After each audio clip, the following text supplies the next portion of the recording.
Hello po sa inyong lahat mga ka-crypto. Sa video na ito ay pag-uusapan po natin ang napakainit na balita tungkol po sa pagbagsak ng presyo ni XRP. Bumagsak po ito ng halos 9% mula po sa presyong $2.72 pababa sa $2.23. Kasunod po yan ng desisyon ng Federal Reserve na babaan ang interest rate ng 0.25%. Hindi lang ito ay simpleng pagbaba ng presyo. Marami pong tanong ang nabuo mula rito. Paano ito nakaapekto sa market? Ano po ang tamang investment strategy ayon sa mga eksperto tulad ni Ginoong Oscar Ramos? At paano po makakaapekto ang lahat ng ito sa atin bilang mga Pinoy crypto enthusiast? Yan, lalong-lalo na po sa mga nagtitrade o nag-i-invest dito kay XRP. At ayan po ang siyang ating pag-uusapan sa video na ito. Pero bago po tayo magpatuloy, ay nais ko lamang po munang bigyang linaw ang aking disclaimer kung saan ang nilalaman po ng video na ito ay hindi po ito isang financial advice. For education and information purposes lamang po ang layunin nito. Ayan, ito pong nakalipas na December 19 ay bumagsak po ang presyo ng XRP ng halos 9.91% sa loob lamang ng isang araw. Ano ang dahilan? Yan po ang announcement ng Federal Reserve na babaan ang interest rate sa 4.5%. Bagamat inaasahan ng karamihan na magiging bullish ang epekto nito sa market, ang nangyari po ay ang kabaliktaran. Ano ang resulta? Isa pong tinatawag na sell the news event. Yan po yung naging resulta kung saan ay maraming investors ang nagbenta ng kanilang crypto assets kabilang na itong si XRP. Ito ang naging sanhi ng napakalaking liquidation sa crypto market kung saan ay umabot po sa $310 million sa loob lamang ng 24 oras. Dagdag pa rito ay nagbigay din ng negatibong sentimento or negative sentiment ang pahayag ni Federal Reserve Chairman Jerome Powell. Sinabi po niya na ang central bank ay hindi maaring magmay-ari or mag-hold ng Bitcoin o anumang crypto. At wala po silang balak na baguhin ang patakaran ukol dito. Dahil dito ay muling lumutang ang pangamba kung magiging maganda ba ang relasyon ng crypto sa mga financial institutions tulad po ng Federal Reserve sa hinaharap. Ngayon ay ano naman po ang RLUSD at bakit po ito mahalaga? Sa gitnaan po ng mga negatibong balita, isa po sa mga positibong balita ay ang launching ng RLUSD stablecoin ni Ripple. Ayan, sa mga hindi po nakakalam ay ano po ang RLUSD. Ito po ay isang uri ng stable coin. Ibig sabihin ay nakadikit po or nakapeg ang value nito sa US dollar. Ayon po kay Ripple President Monica Long, yan, si Madam Monica Long, ang RLUSD ay isa po itong hakbang patungo or pasulong para sa crypto market. Lalo na't ang demand para sa regulatory compliant stable coins ay patuloy na tumataas. Inaasahan pa nga niyang aabot ang market value ng stable coins sa $3 trillion pagsapit po ng taong 2028.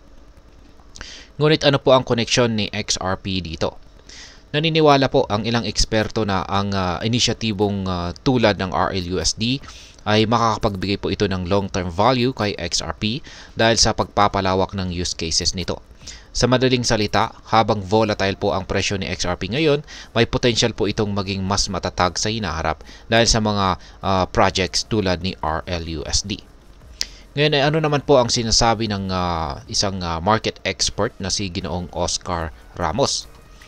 Ayan. Ayon po kay Ginoong Oscar Ramos, ang pagbagsak ng presyo ni XRP ay hindi po dapat ikabahala ng mga investors. Sa halip ay tinitingnan niya po ito bilang isang oportunidad. Ayan. Sinabi niya na sa kanyang video commentary na ang ganitong klaseng dip o pagbaba ng presyo ay normal lamang sa volatile markets tulad po ng crypto. Nagbahagi rin po siya ng ilang strategies na maaari pong makatulong sa mga traders. Yan, yung una ay ang dollar cost averaging strategy. Sa halip na mag-panic sell o subukang hulaan ang tamang timing ng market, mas mainam daw ang pag-i-invest ng paunti-unti dito kay XRP. Ito po ang tinatawag na dollar cost averaging strategy kung saan ay bibili ka ng asset sa iba't ibang panahon anuman ang presyo nito. Ang ganito mong diskarte ay makakabawas po ng stress at makakatulong sa long-term growth ng iyong portfolio. Pangalawa ay huwag po tayong padalos-dalos. Yan, ayon po kay Ginoong Ramos, normal lamang po ang market corrections. Kaya hindi po kailangang mag-react ng emosyonal. Mas mabuting pagtuunan po ng pansin ang long-term potential ng asset. Yan. Ngayon ay ano po ang nangyari sa broader crypto market? Yan, or sa mas malawak na crypto market. Hindi lamang po si XRP ang naapektuhan. Si Bitcoin, ang pinakamalaking cryptocurrency, ay bumaba na rin po ng 7% mula po sa presyong $108,000. Yan, at ito po ay bumagsak patungong $100,000. Ang Ethereum naman po ay nakaranas na rin ng malaking liquidation kay Binance, kung saan ay umabot po siya sa $4.7 million sa kanyang ETH perpetual futures. Ang lahat ng ito ay dulot po ng takot at kawalan ng kasiguraduhan. Yan, kasiguraduhan matapos po ang announcement ng Federal Reserve. Sa kabila nito ay nananatili ang payo ni Ginoong Ramos. At ito po yan, huwag magpadala sa takot. Yan po ang kanyang payo. Ang ganito pong klaseng volatility ay bahagi po ng natural na cycle ng crypto market. Kaya mahalaga pong manatiling kalmado at sundin ang ating investment strategy. Ngayon ay ano naman po ang maaring maging epekto nito para sa atin bilang mga Pinoy crypto trader at investor ni XRP. Yan. Ang una ay ang ganitong sitwasyon ay nagpapakita po ng kahalagahan ng tamang edukasyon sa pag-i-invest. Hindi po pwedeng puro hype o balita lang ang basihan ng ating mga desisyon.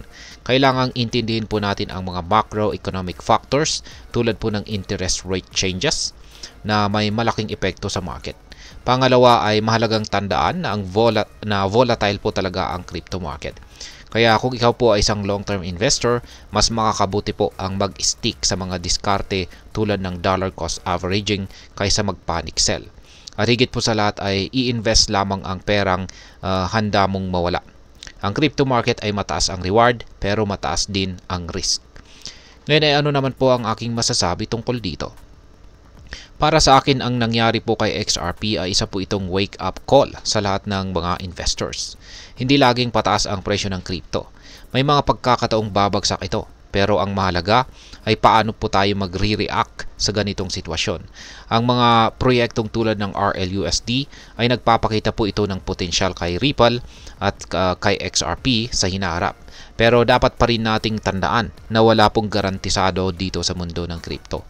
Ang pinakamahalagang gawin po natin bilang mga investors ay ang manatiling kalmado, maging informed at magplano ng maigi. At tandaan, ang tamang kaalaman at disiplina ang siyang susi sa tagumpay sa crypto investing. At ayan, hanggang dito na lamang po tayo sa video na ito mga ka-crypto. Sana po ay inyong nagustuhan ang aking paliwanag sa video na ito. Kung inyo po itong nagustuhan, pakiclick lamang po ang like button nito. Marami pong salamat sa panonood. Ingat po tayo lagi at God bless po sa ating lahat.